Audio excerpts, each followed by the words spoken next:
m'appelle Christophe Rose, je suis professeur des universités et directeur du L3MA, le laboratoire des matériaux et molécules en milieu agressif, équipe d'accueil 75-26. Au sein de notre laboratoire, donc nous accueillons des enseignants-chercheurs et des doctorants en chimie, en physique, en biologie et en mathématiques. Alors, quels sont les objectifs du L3MA? Il pourrait tenir en une seule phrase: résoudre l'équation entre répondre aux problématiques du territoire et de la Caraïbe, plus généralement, d'une part, et d'autre part, répondre aux attentes et aux exigences de la recherche au niveau international. Les thématiques du L3MA, il y en a trois principales, comme autant d'équipes qui constituent le L3MA.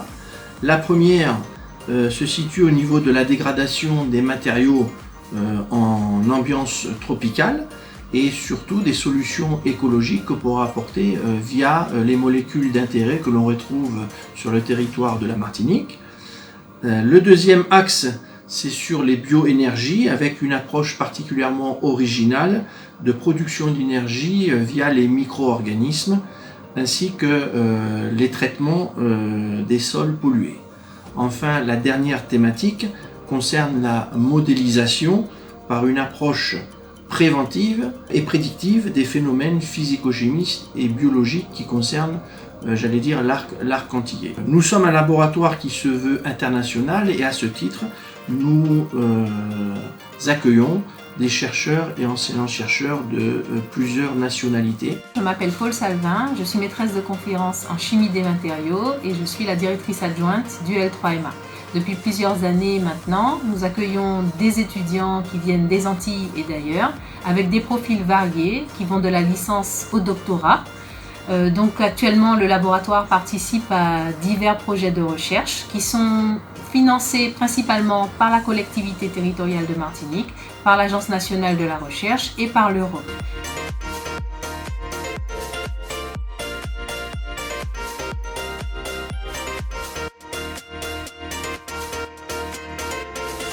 Bonjour, je m'appelle Mahado Saïd Ahmed, j'ai 24 ans et je suis djiboutienne.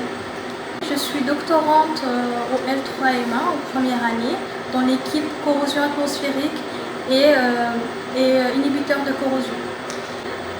J'ai commencé par un bac S, option physique-chimie, puis j'ai fait une licence en physique-chimie à l'université de Djibouti, ensuite un master en chimie à l'université de Savoie-Mont-Blanc. Dans ma thèse, je travaille sur la corrosion atmosphérique des matériaux liés à la biodégradation des sargasses. En effet, les sargasses sont des algues qui s'échouent massivement depuis quelques années sur les côtes martiniquaises et qui, lors de leur biodégradation, libèrent des gaz toxiques et corrosifs comme le sulfure d'hydrogène et l'ammoniac qui impactent la durée de vie des matériaux près des côtes. Si je vais vous présenter une cellule électrochimique, à l'intérieur de la cellule électrochimique, il y a l'électrode de travail, l'électrode de référence et la contre-électrode en platine. Et il faudrait ajouter absolument aussi la solution électrolytique. On relie notre cellule électrochimique à notre potentiostat et puis on obtient des courbes comme celle-ci, comme la EVT, la PEIS et aussi la LP. Donc ces courbes vont nous permettre de déterminer les potentiels de corrosion, la résistance de notre solution et plein d'autres phénomènes qui se passent dans la solution.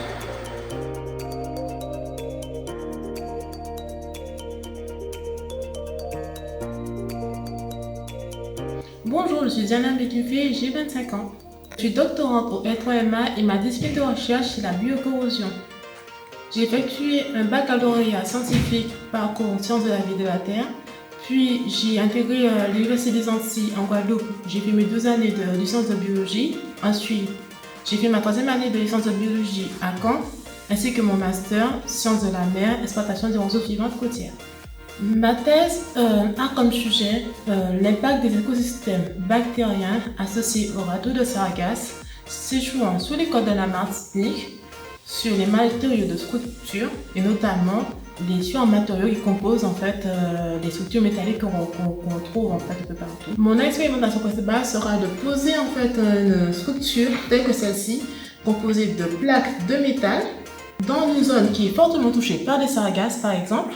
Les bactéries associées à ces sargasses vont migrer sur ce métal. Ainsi, je vais observer des phénomènes de rouille, donc des phénomènes orangés sur ces plaques. De cette manière, je pourrais ainsi les décompter, les identifier et voir en fait quelles sont les populations responsables de cette corrosion. Bonjour, je m'appelle Beaujolais Manogui et j'ai 24 ans. Actuellement, je suis doctorante dans le laboratoire L3MA et je travaille dans les domaines de l'électrochimie et des piles à combustible microbiennes. Après un baccalauréat scientifique option sciences de la vie et de la terre, j'ai poursuivi un BTS dans les métiers de l'eau où j'ai été formée au métier de l'assainissement et de la potabilisation.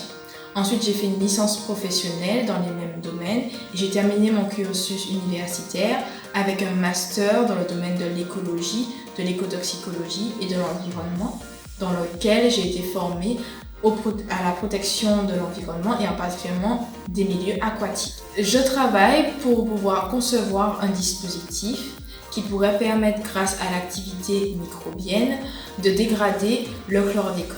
Durant cette étude, je serai amenée à concevoir un dispositif comme celui-ci. C'est une pile à combustible microbienne dans laquelle on va retrouver de l'eau, des sédiments et bien sûr des micro-organismes qui par leur activité sont capables de dégrader des polluants. Et donc on cherchera à activer électriquement ces micro-organismes afin de les pousser à dégrader les polluants tels que le chlordécone.